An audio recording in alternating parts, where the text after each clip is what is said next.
घने जंगल के बीच एक रहस्यमय झील थी जिसे लोग अप्सरा झील कहते थे। कहा जाता था कि झील के पानी में एक जादुई अप्सरा रहती है। वह झील के पास आने वाले हर किसी की मदद करती थी, लेकिन तभी एक दिन एक ताकतवर और घमंडी जादूगर वहां पहुंच गया। उसकी मंशा झील और अप्सरा की शक्तियों पर कब्जा करना थी। अमर एक गरीब युवक अपनी बीमार मां का इलाज कराने के लिए किसी चमत्कार की तलाश में जंगल की ओर चला गया।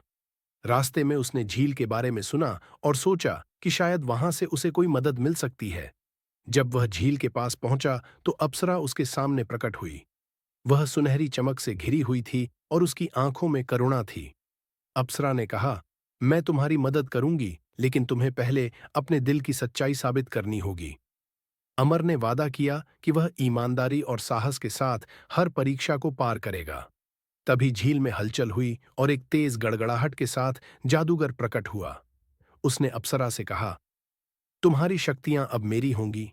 यह झील मेरी होनी चाहिए।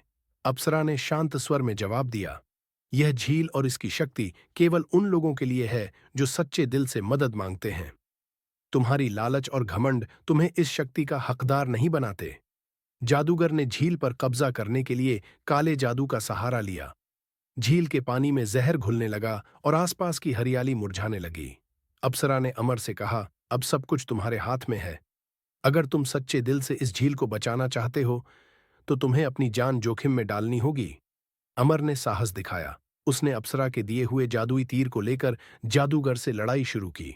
जादूगर ने कई भयानक जादू किए, लेकिन अमर ने अपनी ईमानदारी और साहस के दम पर उन्हें विफल कर दिया। आखिरकार उसने जादूगर को परास्त कर दिया और झील को बचा लिया। अप्सरा ने अमर को आशीर्वाद दिया और उसकी मां को ठीक कर दिया। उसने कहा, साहस और सच्चाई हमेशा बुराई पर जीत हासिल करती है।